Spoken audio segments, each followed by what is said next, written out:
Hey everybody, it's H, and welcome to the Season 1 finale of Dune Pod, your one-stop shop to get ready for the new Dune movie.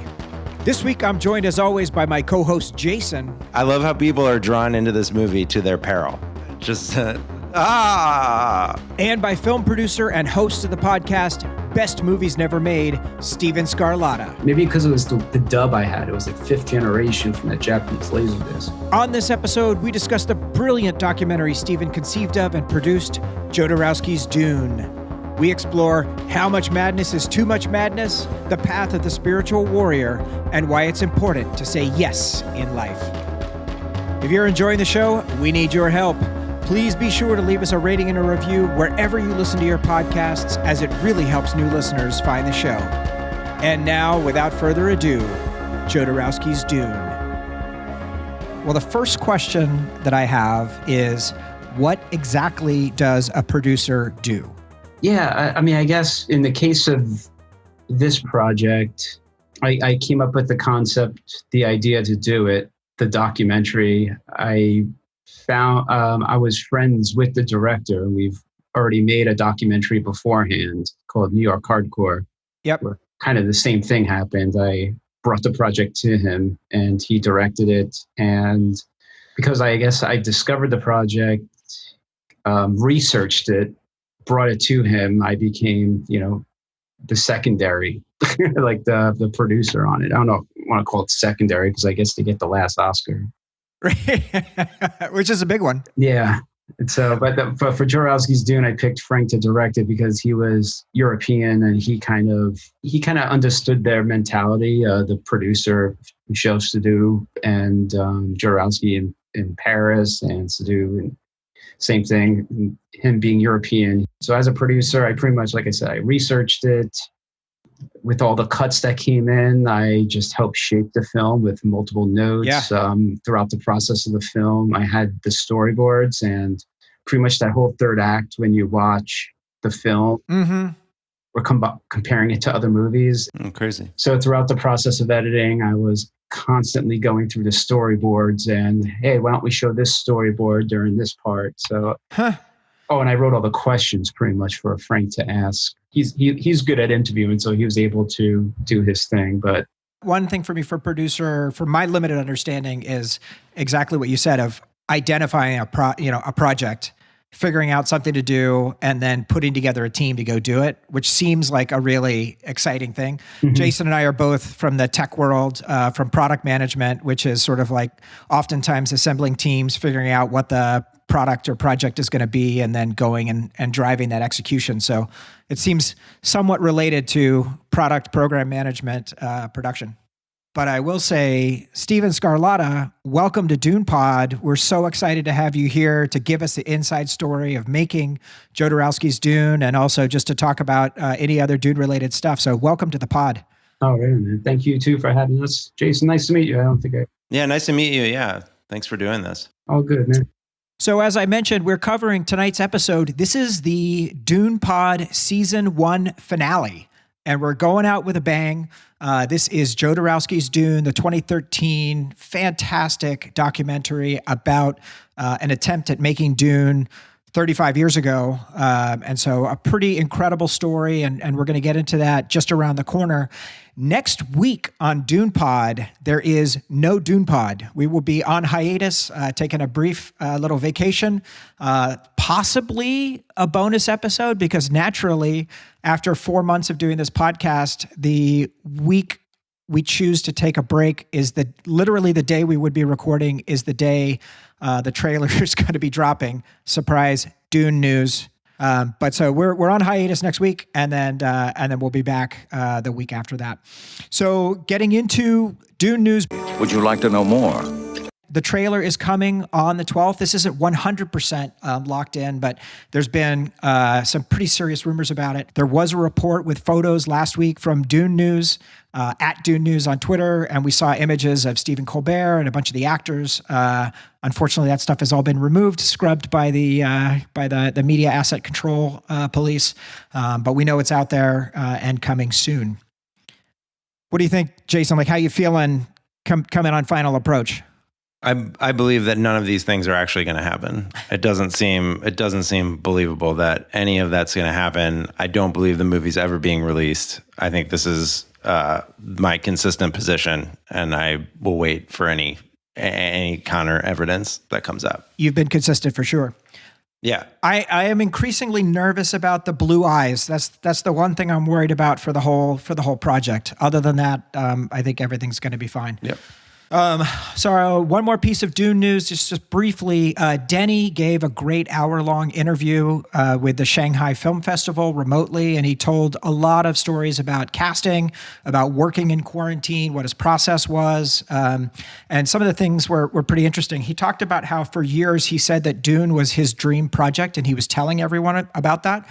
And when Legendary got the rights and they called him, he said, "It was probably the shortest meeting I had ever had in my life." And we just said, "Should we make Dune together?" And the answer was, "Yes, let's do it." That's great.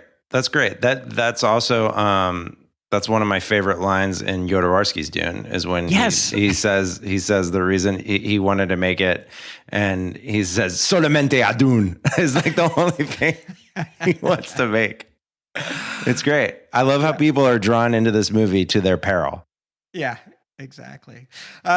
So that was a great interview. Definitely check it out. We will have a link to that interview in the show notes.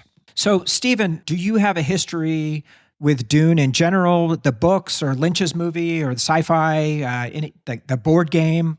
From the beginning, my mom was a very avid book reader, and she'd get the Book of the Month pamphlets. And I was always attracted to when Dune was on the cover because it'd always be this big worm. And I was a huge horror movie nut, so I'd always rip the cover off when she was done with it and put it on my wall. And I didn't really know much about it, but I was a huge Star Wars fan. And when Return of the Jedi came out, it was just known that it was done. Right. And I was, it was like 12, 11. When it was gone, it was sad in a way. It was like, I don't have another one of these to look forward to. And then because I, would read Starlog and Fangoria and stuff like that, it was like, there's a new thing coming out and it's that Dune and it's going to be the next Star Wars. And so knowing my imagery of it, of those worms and stuff, I was excited for Dune, David Lynch's Dune. I didn't get a chance to see it in the theaters. I did pick seeing the Terminator instead. That's a fine choice. Yeah. It was a tough choice that day because I wanted to see it so bad, Dune, but I chose the Terminator. So, but then, Dune came out on video. I rented it and I taped it. The newspaper ad, I mean, you can look it up. It says like the Gone with the Wind of sci-fi movies. Like the ratings all over. The ad was good. I didn't know it was bad or anything. So I watched it all the time. God, I watched David Lynch's Dune like 30 times. And so I had the whole Marvel comic of it that had the whole movie. I fell in love with it because it was unique. It was different than Star Wars because it had this different aesthetic and this different feel. And being a horror fan, I guess I was attracted to David Lynch's weirdness. And that was my intro to Dune. I am to this day a huge fan of David Lynch's and I defend it all the time. That's amazing. I love that idea that like you just had to like it because it was the next science fiction movie to come out. It's sort of like when we were kids and like, you'd get like one new video game a quarter or whatever. And it was just like this, I'm going to like this game. Like, I don't care if it's trash. Like I have to like it because there's not another one coming for another 3 months or whatever. I love the dedication. No, you're so right about that because NES games are so expensive. And same thing right. When you rented a movie, it was, it was like $3.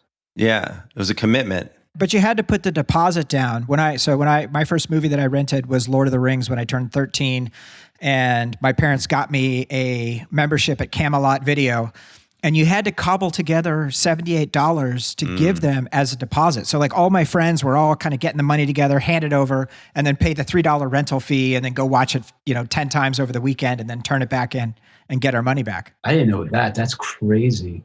Well, and it's a great call out because the week that we come back, our very first episode of season 2, we will be welcoming Meredith Borders, who is the managing editor of Fangoria, to discuss David Lynch's Dune. So great. Oh, nice. Kicking it off in style. Very excited to get there and talk about that.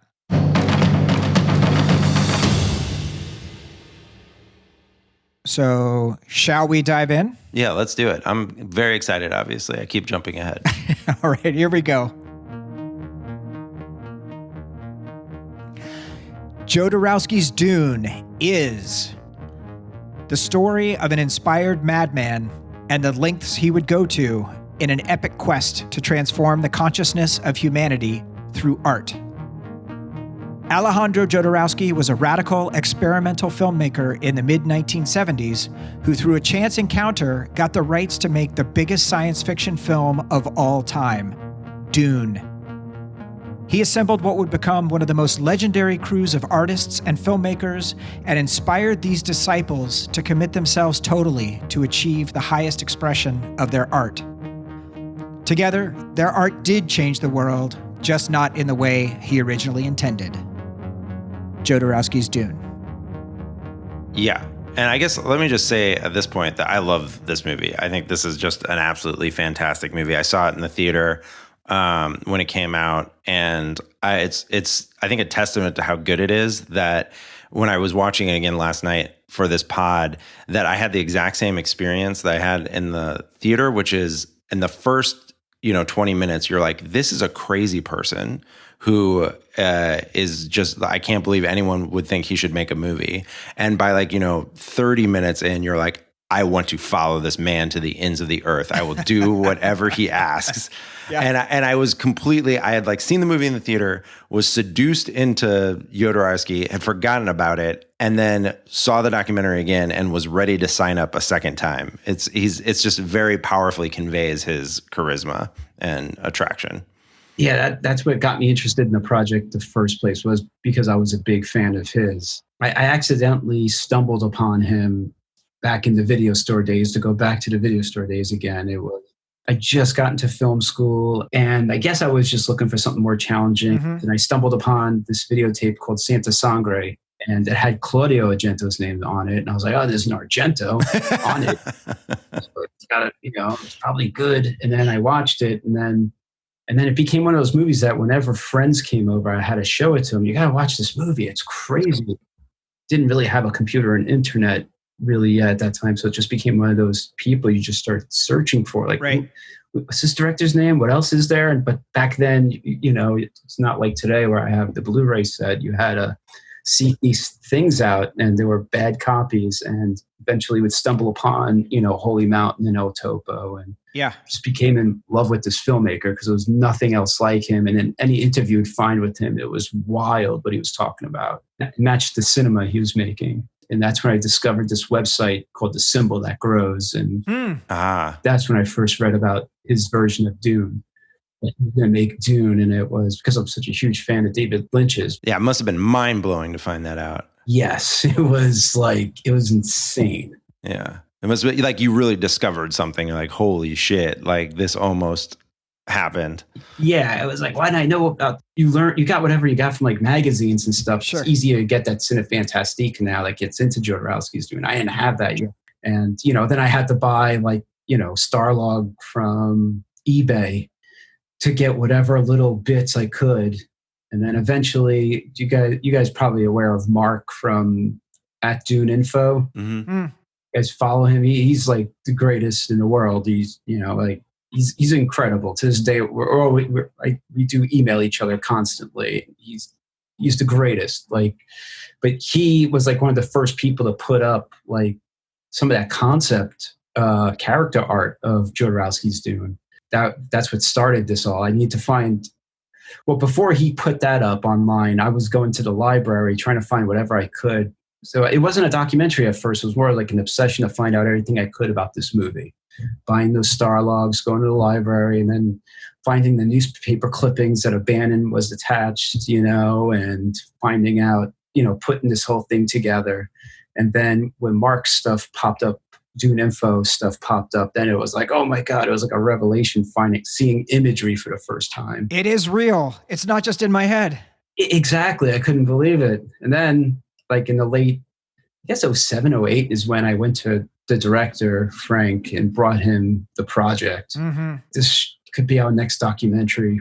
Yeah, we started it up. It took him a couple of years. And then I think like maybe 2010 is when he found Jodorowsky's acting agent and then sent him a letter. Oh, great.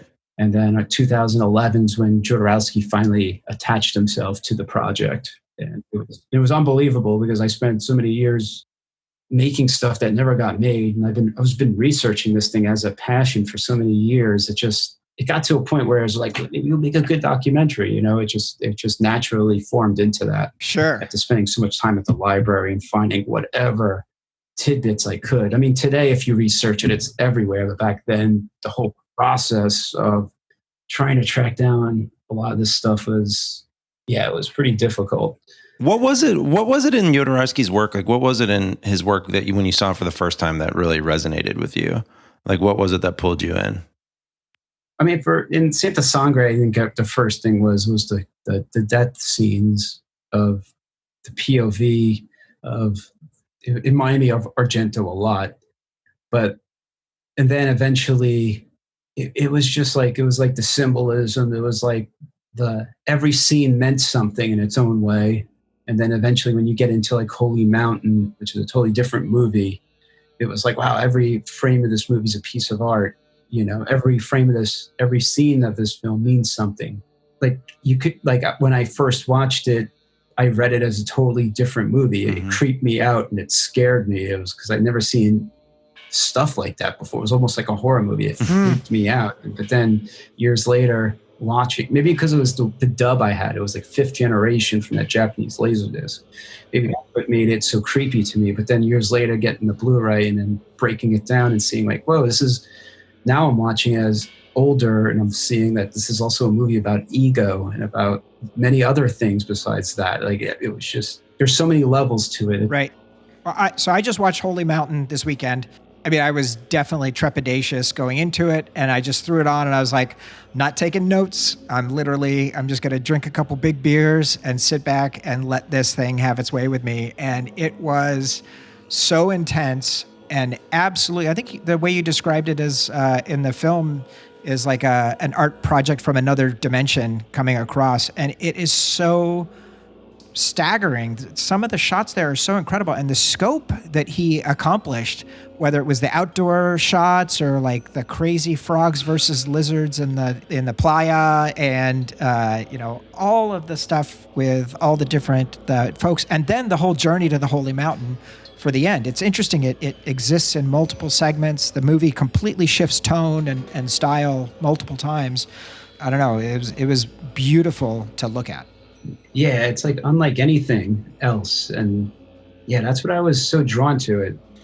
And it is a shame when you mention all that stuff. It's like, if you were able to see the storyboards, it's like he was taking everything from each film he learned. Mm-hmm. He was just getting his, like when you watch our documentary, Jodorowsky's Dune, you'll see the Fondo and Liz, the aspect ratio, and then you'll see the aspect ratio to El Topo. And then when it gets to Holy Mountain, and now when he was going to get to Dune, like he was taking like a lot of those shots, like looking down and spinning, he was bringing that all into Dune, but to the next level.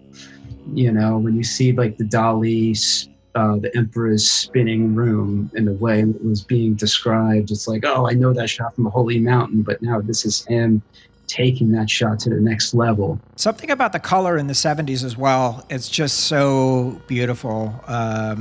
Just the saturation and the bright color. You had the shot in Jodorowsky's Dune of, the Christ figure walking through the rainbow tunnel after having ascended the tower. And that shot is like a perfect example of how spectacular the imagery is in that. Well, let's jump in here just a little bit. So right out of the gate, I love this quote. What is to give light must endure burning. Oh yeah. Which I saw was by Viktor Frankl, who is the founder of logotherapy, which was literally healing through meaning, which seemed extremely appropriate. Where did that quote come from? That was actually from the director. Found that quote, Frank, and that's all him right there. Nice. And Seydoux immediately echoed this by saying you needed a touch of madness to do it. You can't have a masterpiece without madness.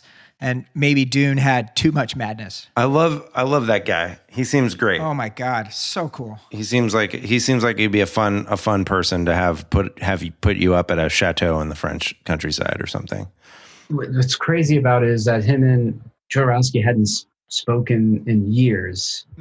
And as soon as Jodorowsky came on board the project, he was like, you can't make this without him. And when you go to his office, he has like the first thing you see when you walk in was Chris Foss's like Golden Palace on the wall.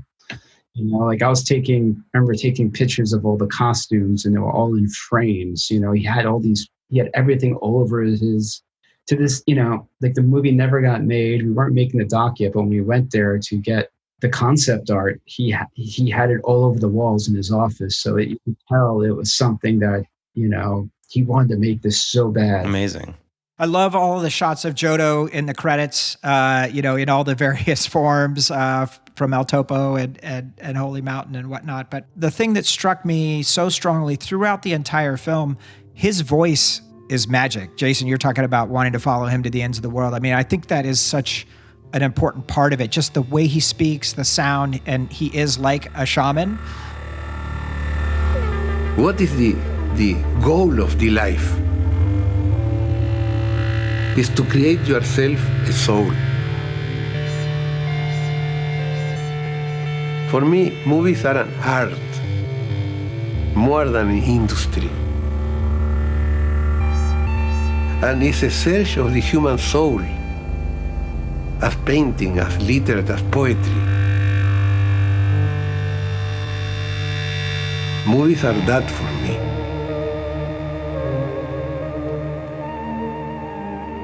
That kind of strong artistic view as opposed to just a utilitarian view is very powerful. Yeah, what was it like the first time you met him in person after having like kind of all of this like history with his work?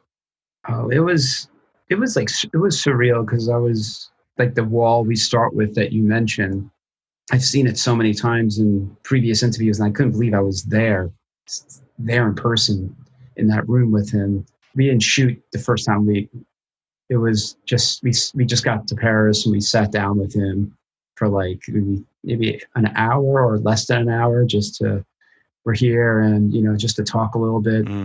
The second day we went back to start interviewing, like I just couldn't stop like taking pictures of him. I couldn't believe I was there, and I just needed to take some snapshots to make sure that, I can't believe this is happening because, this is real. Yeah, because it was, like I said, I discovered him in the 90s, and he became like this figure because back then there wasn't a lot of him out there.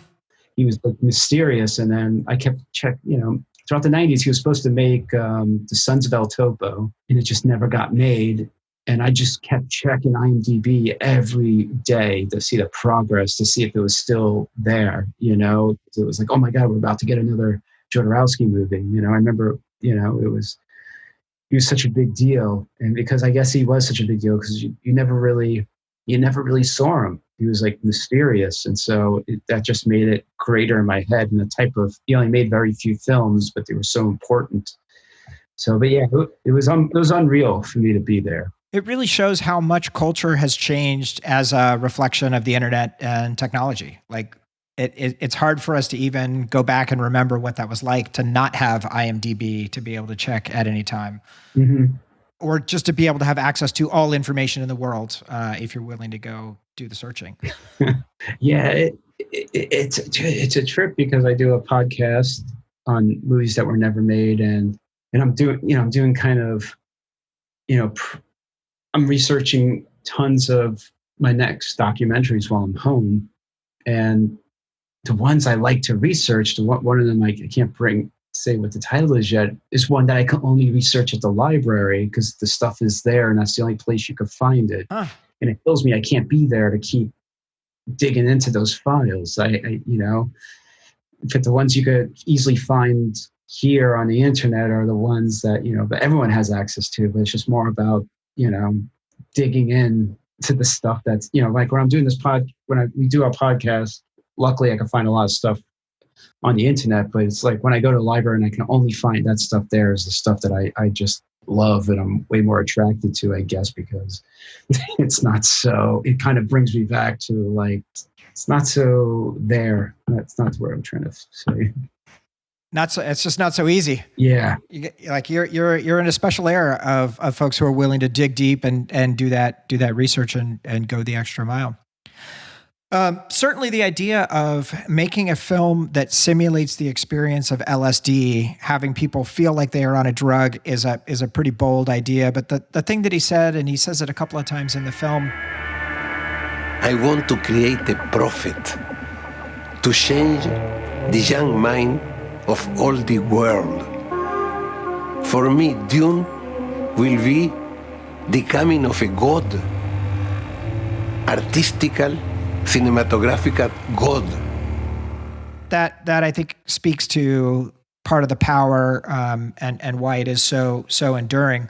I thought the story by Nicholas Winding Refn, just the idea of holding that book and the idea of what it would be like if Dune had been made before Star Wars and how that would have changed the entire sort of cultural expectation of film is a pretty wild idea. So did you get to hold that book? Did you get to flip through it? Yeah, I was lucky to have a copy of it because throughout the whole process of making, because there was only a couple of us making this film. And so, like I was saying earlier, like when you're going through the edits, I knew that I have it, and I had to know it back and forth to know what storyboards to put where in the film, or to suggest what storyboards to put where in the film, to suggest to the editor, see if they work or not. So yeah, I mean, I didn't get a chance to hold his actual book, but I got a good copy of it. Unbelievable. It's like a holy relic that exists. Mm-hmm.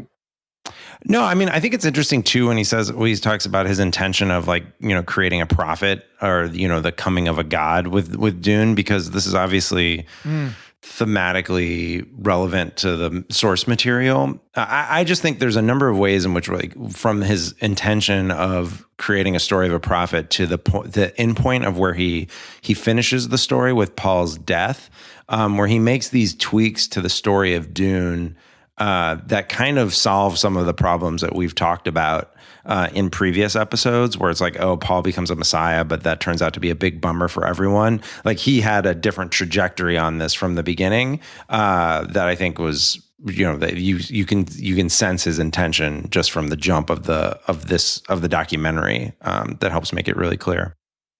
So we have this notion of him, having some successes, having Holy Mountain being well received, connecting with Seydoux to make the film, but that he hadn't even read the book, just that a friend had told him it was great. To me, that's an amazing concept. And then him heading to France to that castle to figure it out, writing it and getting it all together. And then the other, striking theme of this film is this notion of looking for spiritual warriors. Now I have my script.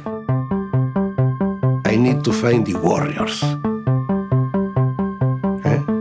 The warriors to do it. Every person who will work in this picture will be a spiritual warrior. The best I will find.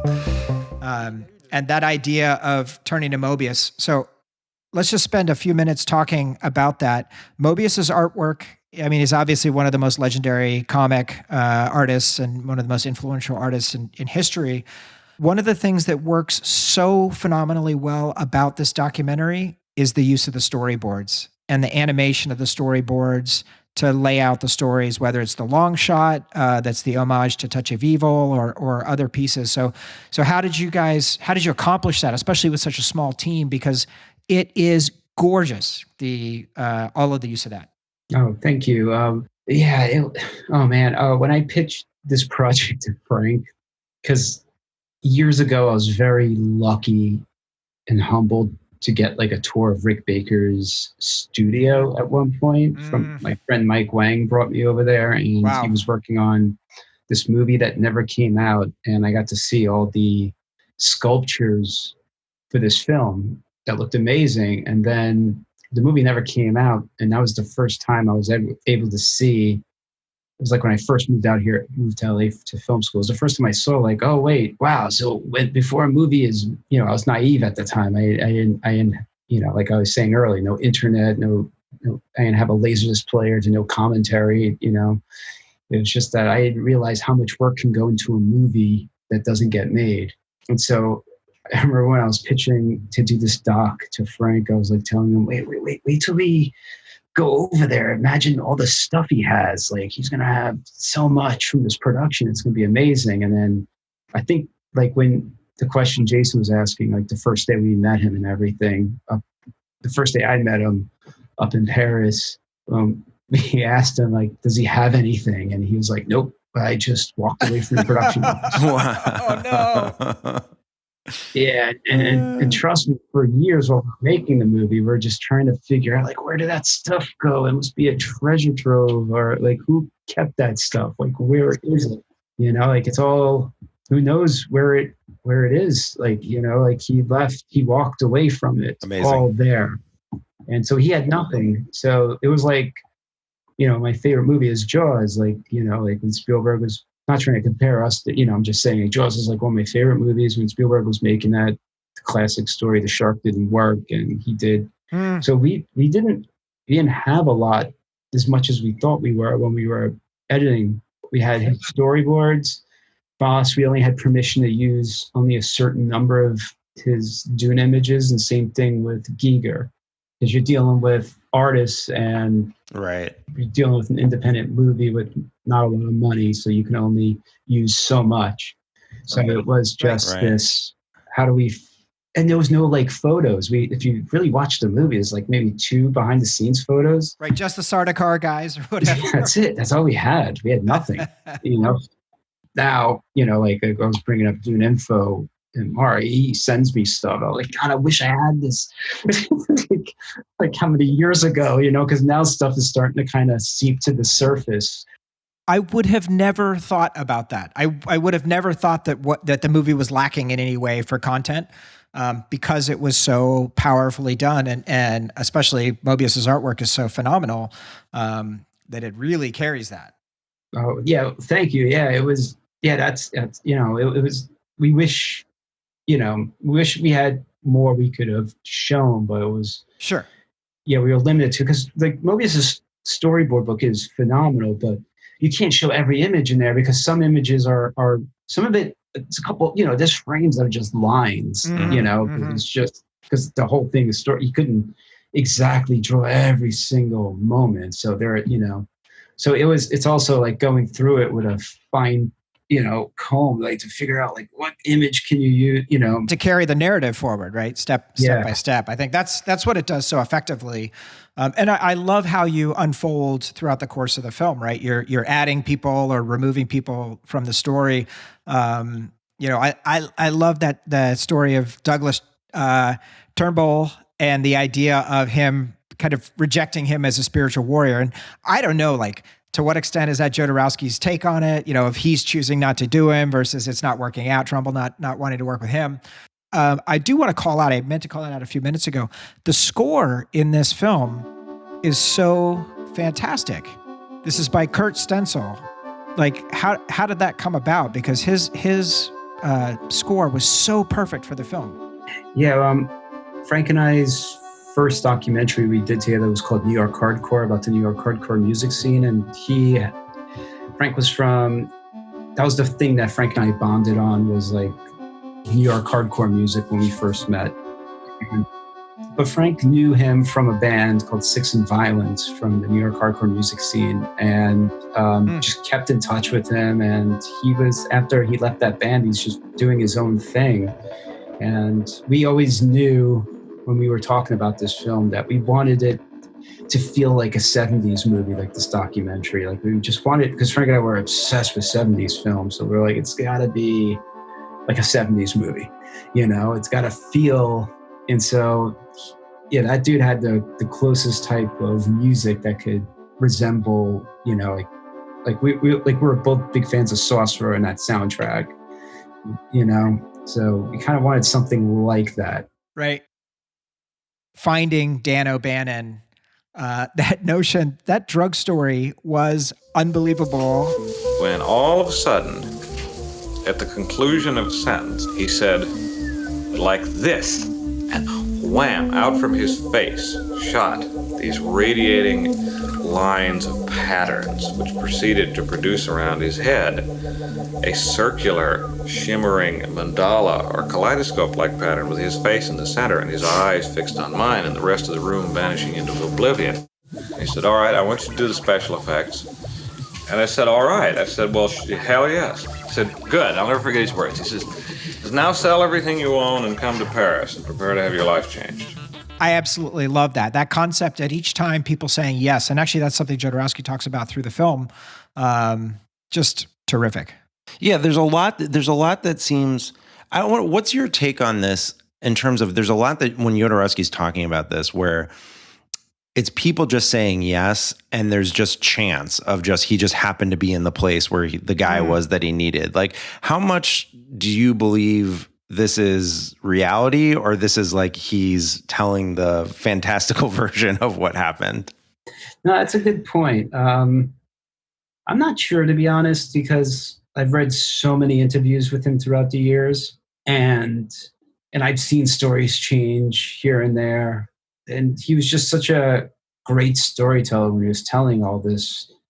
Like, I don't know. I mean, to be honest, I would say, like, for some reason I do believe it, but I can't really tell. I mean, it's like as a documentarian and hearing it, and it's all I have to use it. Yeah.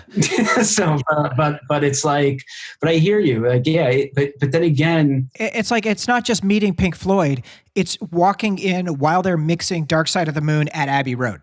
I know, it's like the stars were aligned in a weird way, because if you really think about it, I mean, it happens with a lot of stories, like if you look into a lot of movies and how they were made and how things came to be, but look at it this way, all those things lined up, but when they got to Los Angeles to get the funding, it didn't anymore. Right. Mm-hmm. So the luck ran out. Dino De Laurentiis wants the rights, and he's a powerful figure in Hollywood. And so they squash him in Hollywood, and then he finally gets the rights, and then the movie bombs. Right. And he spent all this money on it, and it got torn. Yeah, I love it, but it got torn apart. It was a huge bomb. And so in a weird way, did like some type of cinema karma get him for squashing it in the first place? Should he have just made Jodorowsky make it? That could, there's many ways I guess you could look at it in a way, but as a storyteller, it makes a great story, and it's, Well, the part that makes it believable too is you've got like folks like, Foss talking about how basically, he gets pitched on doing it, and then he's like, yeah, and then I don't know, I was just living there. He himself, like his own recollection of the events is like, I don't know how. I mean, it seems kind of crazy in retrospect, but yeah, I mean, I agreed to just go live and make this weird movie, and it's like, and like, so you've got firsthand accounts of people who were, seduced into being spiritual warriors. Well, let me just ask this question. So, I watched it with my wife and in-laws, and they were immediately calling out, is Chris Foss drinking absinthe? Right. Not absinthe. He is boozing, but not. We were trying to figure that out. I don't know what he was boozing. He just seemed so chill. But by the way, also at this time period, Jodorowsky just had the big success of Holy Mountain, and right. Like, who wouldn't have wanted to work with him? Like, if you bump into me, Jed, at a party, is he going to say no to you? You just made the Holy Mountain. Right. John Lennon released your second movie theatrically, pulled it out at midnight. It's like he was who at that point, who's a huge director right now, and if he goes to someone, are you going to turn him down, or you're going to be like, oh my God, I'll make anything with you, Tarantino asks you, you want to make this? You're going to be like, nah. I mean, I guess people, Will Smith did turn down Django, so maybe that's not good, but good example. But he was. People are saying yes to Denis Villeneuve right now. Exactly, everyone is, because Well, so I love, Jodo again as this prophet and driving them into a creative frenzy. That notion of giving speeches every morning and just saying. In that time, I was like a prophet. I was enlightened. And I give to them the feeling they are not only making a picture, they are making something important for humanity. The stakes are so high. Even the description of him saying that he was willing to sacrifice his son at that time, and the notion of he was personally ready to die for the movie, but requiring his son to do martial arts for 6 hours per day, 7 days a week, as well as training his mind so that he could literally be the Kwisatz Haderach that's a pretty extreme way to go, but I love it. Oh yeah, I love that. Everything with Dolly was just amazing. The concept of someone like Dolly who exists within art as their way of life. Nobody understand Ali because myself never understand my work. Never Dali understand one painting of Dali because Dali only create enigmas.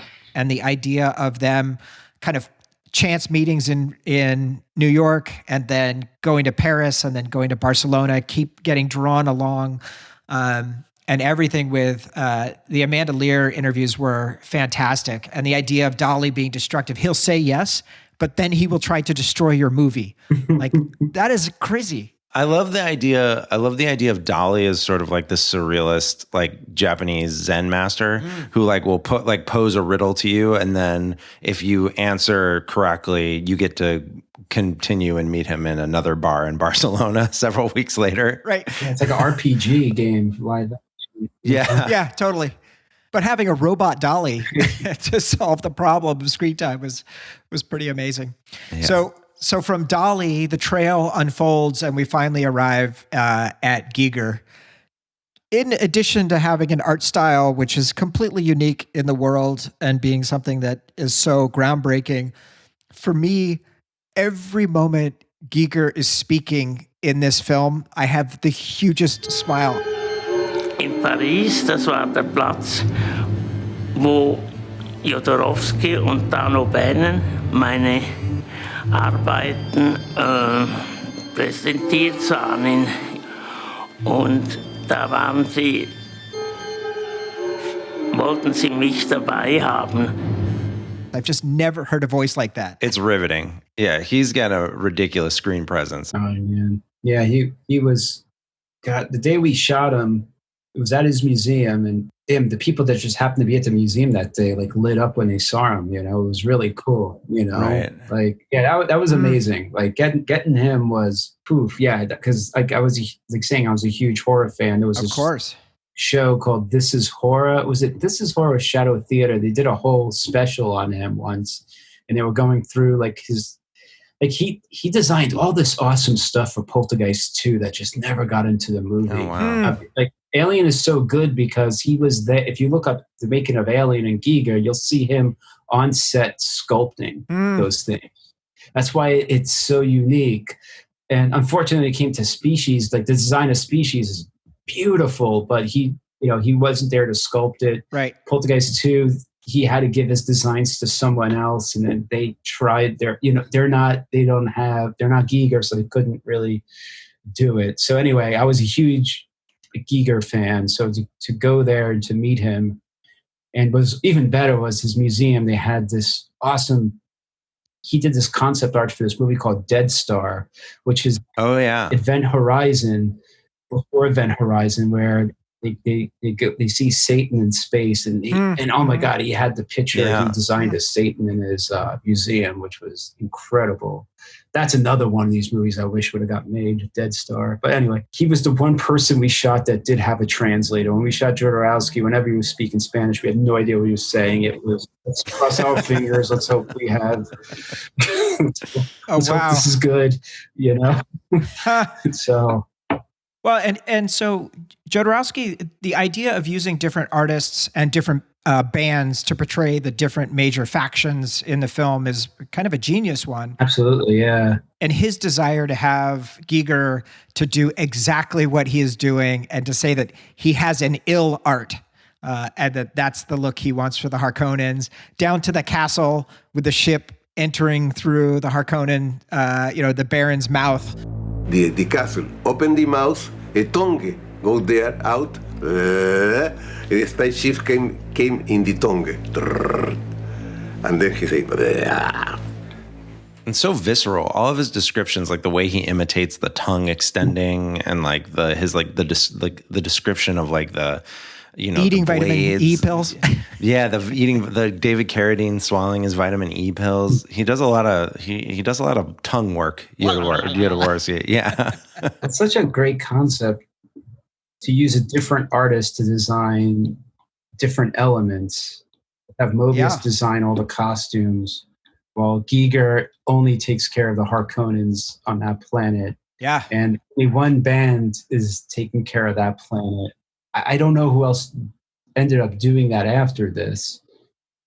That's what I was going to ask, is like, has anyone ever attempted to do this at this scale again, where you have this kind of artistic collage of collaborators like yoked to one vision? Hans Zimmer had a partner on 2049. But that's just like soundtrack. I mean, this is the whole for everything. Yeah. Enchilada. Yeah. Yeah. Mobius. Yeah, I know. It's very, I mean, O'Bannon tried it during the early stages of Alien, the very, very, very early stages, right before Ridley Scott came on, when he just got the green lit. He wanted Foss at the time. Foss took a couple stabs at the derelict before Giger did, and then Ron Cobb only dealt with the Nostromo. Like, he was trying to bring what Jodorowsky was doing with Dune to Alien. The Nostromo, come on, that is like the best. The interior designs, I mean, Cobb is incredible. Yeah, and then he had Mobius design the spacesuits. Yeah. That's interesting. So he gorgeous. It's cool who learned from it and tried to bring it onto Alien. I found that to be really fascinating. So continuing to assemble his spiritual warriors, we talked about getting Mick Jagger walking up to him at a party and just saying, "I want you for a movie," and Mick Jagger saying yes. Udo Kier, and then Orson Welles. And I just love the discussion of tracking down Orson Welles at the restaurant, drinking 6 bottles of wine, and says, "If you do the picture, I will hire the chef, and you will eat as here every day." He say yes. He say yes. Yeah, it also brings to mind one of my favorite internet videos of all time, which is the Orson Welles Paul Masson commercials where he's super drunk. Yeah. Just 102, take 2.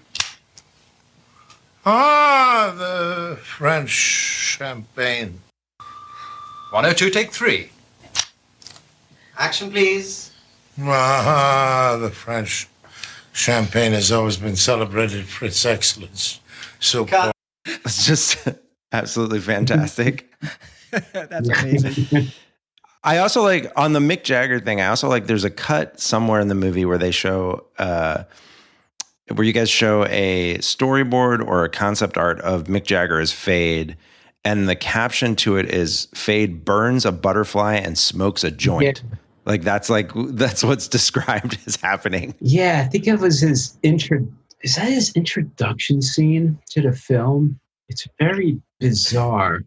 In the storyboard, he's doing a drug. He's like injecting his head with this weird drug. That's yes, love it. Well, yeah, and you also have the storyboard where the caption just says "maximum suffering." Yes. Did you get the sense? So like the story is that like he hadn't read the book before saying he wanted to do the project.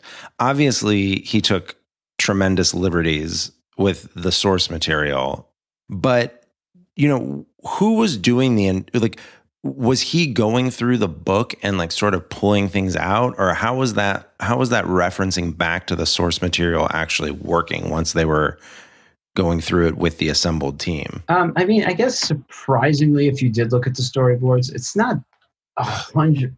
I guess the way we did cut it in the film, it does look like he was trying to do his own thing, which he was. I guess if you look, there was an interview with, God, I don't know why I can't sometimes pronounce the new director's name. Villeneuve. Yes. He says it himself. If you look it up, there's this thing about how he's going to adapt it as well. Like you can't follow it exactly the same. Yeah, of course. You know, not. he's not going to do the exact same thing. Like Lynch as well. All the beats are still there, to be honest. Okay. Well, there are elements of it that I think really enhance it. So like the whole, and this is again, one of the standout moments of the entire documentary is the Leto torture scene. Yeah. Yeah. The storyboards are incredible, and the music, where it kind of goes into a rock mode, like rock opera mode there in that moment, but it is so powerful, and you could imagine how cinematic that would be if it were done there. But then, as Jason called out earlier, the death of Paul, the idea of killing Paul, but then having him be translated into everyone, and this notion of I am Paul, you could imagine, like, in the same way that Frodo Lives took off in the 70s when Lord of the Rings became popular, you could imagine I Am Paul becoming a proto meme before the internet was even a thing. Like that's amazing. Yeah, it all followed. Mm-hmm. Yeah, the death of Paul is something else. Yeah, there wasn't going to be no sequels, of course. I mean, come on, sequels can always be. You can always bolt it on, right? The mist regathers and Paul is standing there, But I thought that was a really beautiful and moving way of sort of dispersing consciousness across and enlightening for folks. Very 70s. Oh, for sure. Yeah, very 70s. Yeah. But I understand what he means about, just before that, he says, when you make a film, you must not respect the novel. Yeah. And so the idea for him, and he says this again when he is dealing with the fact of Hollywood rejecting it, he says, the picture need to be exactly as I am dreaming the picture. It's a dream. Don't change my dream. So that idea of saying in him, it's that striking, and it's that black and white in how he sees the world, to me is a very powerful, even though sometimes challenging. Interestingly enough, as much as he is a madman, you can't say that he wasn't prepared or thoughtful or organized. Like, to me, the power of the script and the storyboards is the fact of how well laid out it is. But you can imagine the defiant opposition coming into play once they start pushing back on him, and the notion of an executive telling him to make it 90 minutes, and he says he'd make it 12 hours or 20 hours. Basically just to spite them. You could see how the studio system would just say, well, okay, that's not going to work. There were movies that were 12 hours, that were like 8 hours. There were these like Russian movies. There would be multiple intermissions. It could have been like 4 or 5, maybe even. Wow. That's a long movie. But there were movies that were 4 hours. Okay. Definitely. Reds. Yeah. Apocalypse Now is like 3.5, something like that. Yeah. What was the original cut of Apocalypse Now? How long was it? It was long. Yeah. The infamous cut, that no one's really seen. So ultimately, they come up short. They're not able to get the money that they need. The project is canceled. Jodorowsky walks away from it. Dino picks it up, and they have Dunes by David Lynch.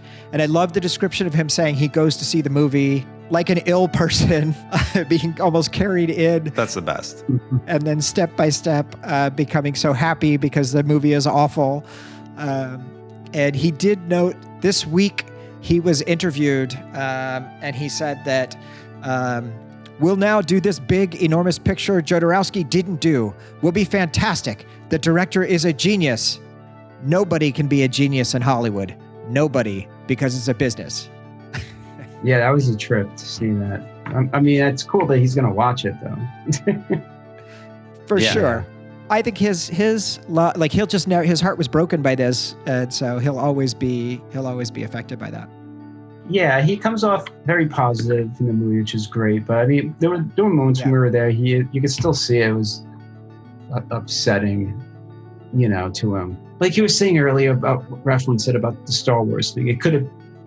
At some point, it was going to beat Star Wars, and I found a drawing from Giger from, what year was it, 76? If all the stars would have kept aligning, it would have beat Star Wars. But as it lingered on, it would have came out after Star Wars. And what if it did come out after Star Wars? Star Wars made so much money, like this would have been the next sci-fi thing after Star Wars. It could have been a huge hit. Yeah. I mean, but there's also the chance it does bomb, but Blade Runner bombed, Summer 82, The Thing bombed, and those things are regarded, like people don't realize that. And don't forget, this is right before VHS. This thing bombs. What's going to happen when all those kids go to college and are smoking weed and VHS comes out? They're going to be renting the hell out of this thing, and it's going to become like the next, cult classic. Exactly. So no matter what, it was destined to become. We've been worried about this a little bit, right?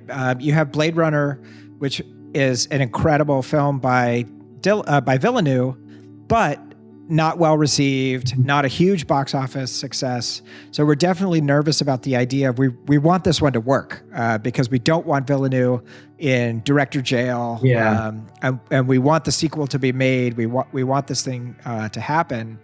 So that's what's keeping us Well, up. and it has like similar vibes to Jodorowsky's Dune, which is that like it has this ridiculous cast where it's just like, oh, like, so everyone said yes to this movie. Everyone he asked just said yes. Yeah. And like, he asked the top people he could find. He just asked like a dream list.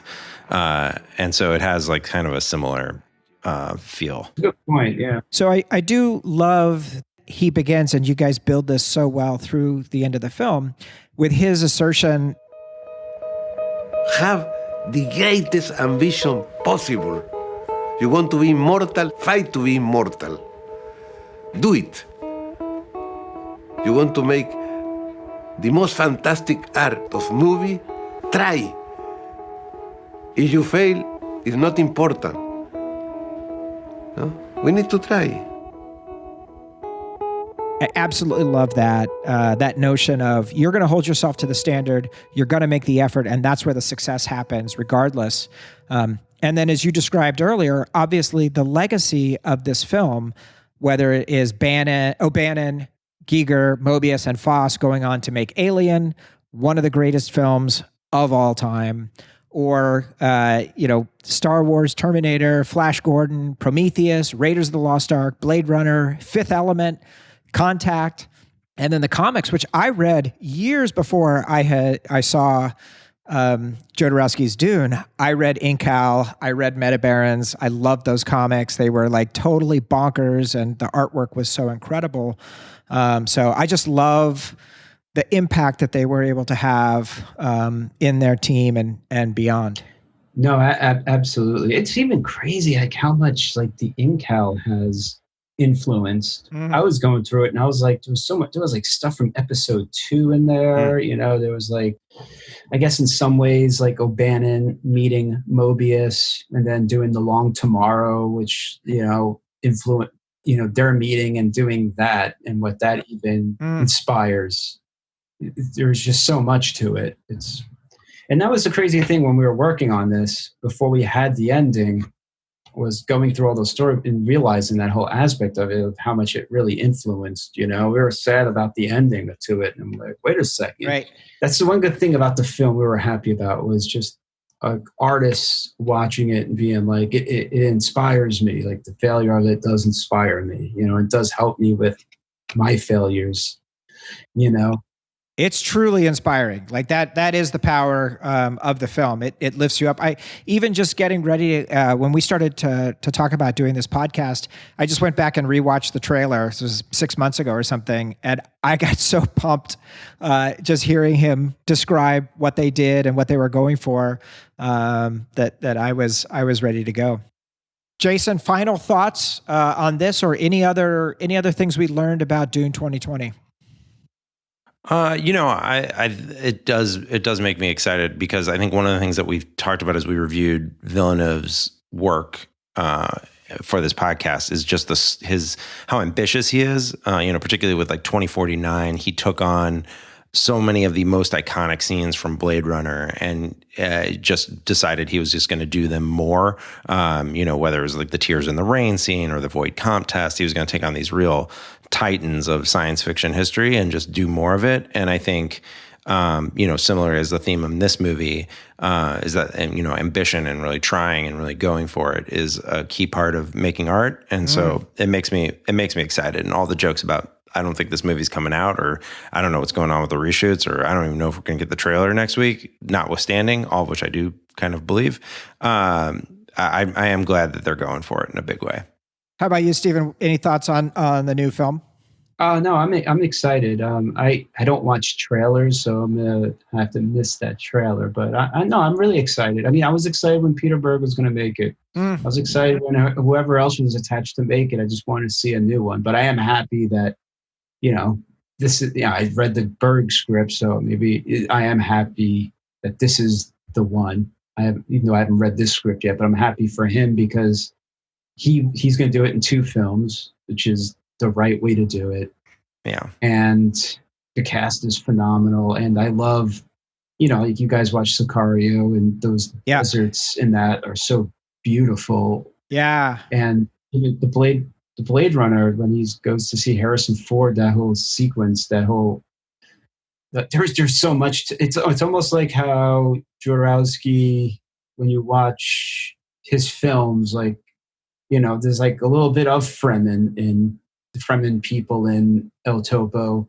When you watch Holy Mountain, his ceremonies that he's doing in that, and if you see the storyboards of Jodorowsky's Dune, there was like these wild Fremen ceremonies he was just expanding on. Like he was made to do it. And it's almost like, in a weird way, like you guys are watching all of his work, and it's almost like the Blade Runner and everything. It's just like, it's almost like converging to this moment with this film. And when you listen to his interviews and he brings up Dune, it's just like, you're like, whoa, this might be the one. And if it doesn't come out in December, it just means they're going to have more time to tighten it and work on it more, which is, I can't wait to see it. But the more time they take on it, maybe that's the better. So for me, one of the parts that is really incredible about this idea, and I love, this is one thing that's amazing about film as a medium and the translation of books.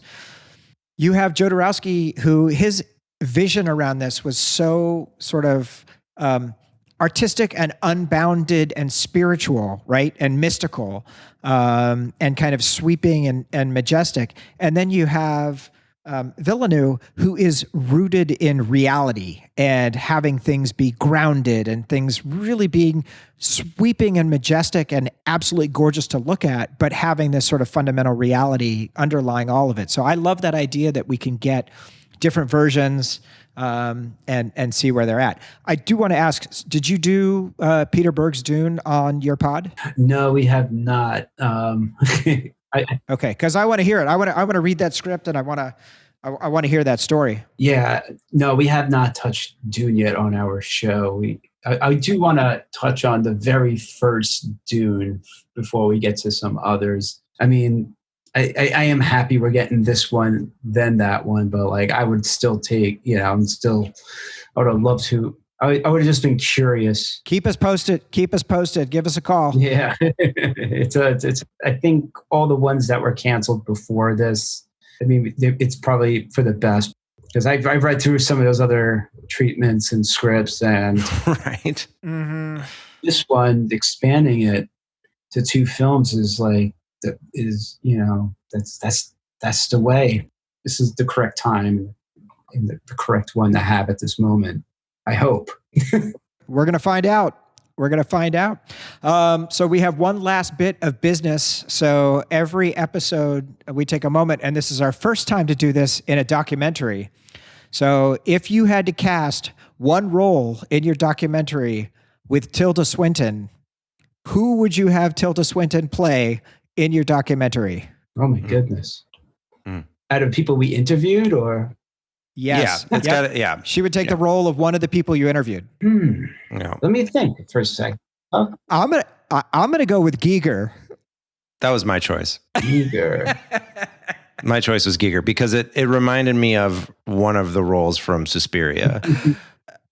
Then again, that French producer Gabon, who's like in the back. Yes. Smoking cigarettes? Yeah, she would be. Yeah. Totally. Poor guy. We made him smoke so many cigarettes because he looked so cool doing it. That's a good one. He didn't care. He kept doing it for us. But I was like, please smoke another one. You look so cool. He had a very interesting like cigarette holding technique. Like Yeah. I've never seen anyone hold a cigarette like that. He was such a cool guy. Yeah. Nobody smokes like the Yeah. French. That is for sure.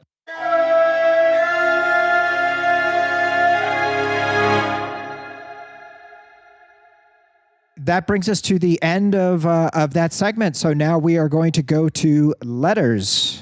Oh, yes. We have one letter this week. This letter comes from Dave Howlett. Dave writes to say, hey guys, loving the podcast. I'm closing in on finishing up Dune Messiah right now, so I'm looking forward to listening to those episodes. Yes. Just wondering if you were planning on looking into any of the comic book incarnations of Dune at some point. I'm sure you're aware that Marvel produced a comic book adaptation of Lynch's film back in '84 with stunning art by Bill Sienkiewicz, okay. One of the greatest comic artists of the 80s. Plus, there's a graphic novel adaptation of Herbert's book planned for October release from Abrams' books. This will be volume 1. The plan is for 3 volumes, and a 12-part prequel comic series from Boom Studios called House Atreides, debuting around the same time. Anyway, great show. Keep those episodes coming. Dave Howlett. P.S. If we're talking about bearded Oscar Isaac roles, you guys simply must do a deep dive into the Inside Llewyn Davis at some point. Yeah, well, you need very little excuse for me to talk Coen Brothers, so happy to do Inside Llewyn Davis. So we did talk about both of those comic series that were there for the new ones that are coming out from Abrams and Boom, both done by Kevin J. Anderson and Brian Herbert. So those guys are doing those series with some pretty beautiful art that is being introduced there. So we'll be checking those out for sure. Great. What's your take on the 80s comic? I haven't read it. Sienkiewicz was my favorite artist. Frank Miller, Bill Sienkiewicz were my two favorites. His New Mutants run was all time. Elektra Assassin, that artwork was next level bonkers. Oh, I had it as a kid, and I had it before the movie came out. It was the same thing with Return of the Jedi. I had the Return of the Jedi comic before the movie came out. And I remember they had one for Krull. They had a crazy one for Outland. Oh man, Outland, what a classic. Yeah, but I had that comic, the Dune comic, before I saw the movie, so I loved it as a kid. Even though I wasn't reading it, I was looking at the pictures. I'm not gonna lie, I was sure. But I just remembered how cool they held the knives. I was like, what's going on? These guys hold the knives really cool, holding it like sideways. Anyway, but yeah, I loved that as a kid. I had the one for Creepshow also. That had the whole Creepshow movie. But yeah, that was a big thing back in the 80s. It was like I'm doing a documentary. I'm producing a documentary on movie novelizations right now, and so it's like the same. It's like the thing that's happening now is like they won't release the novelization until after the movie comes out because of spoiler culture and right. Back then, it's such a trip that you can get the comic of the whole movie before the movie came out. Right. Well, you were talking about Splinter of the Mind's Eye on your podcast, and that book just completely blew my mind. To be able to go have an entire separate Star Wars adventure that took place outside of, at the time, Star Wars being the only film that had been released was just amazing. Well, thanks for checking out the podcast. Appreciate it. Yeah. It's a good chance to advertise your podcast, Best Movies Never Made. I was listening to the Sandman episode just recently, which was really good, and is one I wish would have found its way to reality. Yeah, I guess it is right now with Netflix, right? Yeah. It would have been a trip back then. Like, I guess something we always say on our show is like, you could have had that version back then and still had the Netflix show today. Yeah, totally. Right. All right. Well, listen, thank you so much for joining. Thank you, everyone, for tuning in for season 1 of Dune Pod. We are extremely excited about what we've done. And just so folks have a little view of what's coming up when we come back, we'll be doing Dune 1984. We'll be doing Greta Gerwig's Little Women from 2019 that stars Timothée Chalamet. Is phenomenal in that. Euphoria with Zendaya. We're going to tackle Enemy. We'll have Rogue One, Greg Fraser, the DP of Dune, who also is the DP for The Mandalorian. And then Children of Dune, the book, in September. We'll be going back to the book. And then we have the mother of all sci-fi movies, Zardoz, coming up in early October. So it's going to be a hell of a run when we come back from this brief little hiatus. But we hope you will join us. Just want to say thank you so much, Stephen. Really enjoyed having you on here and hearing your insights and your tales. It was really phenomenal. No, thank you for having me. Sorry if I rambled on. Oh, no, man. That was amazing. That was amazing. And that's it for season 1 of Dune Pod. I want to thank Jason for all the work that went into this first season and for all the great conversations. We'll kick off season 2 in just 2 weeks with David Lynch's Dune. His crowning achievement? ? It's going to be wild. If you're enjoying this podcast, follow us at Dune Pod on Instagram and Twitter and share our social media posts as it really helps new listeners find the show. Dune Pod is a production of Haitch Industries, a member of the Paper Keg Radio Syndicate. The episode was produced and edited by me, Haitch. Our artwork is by Catcher, and our theme music was composed by Toby Forsman of Whipsong Music. Thanks for listening. We'll see everybody next season.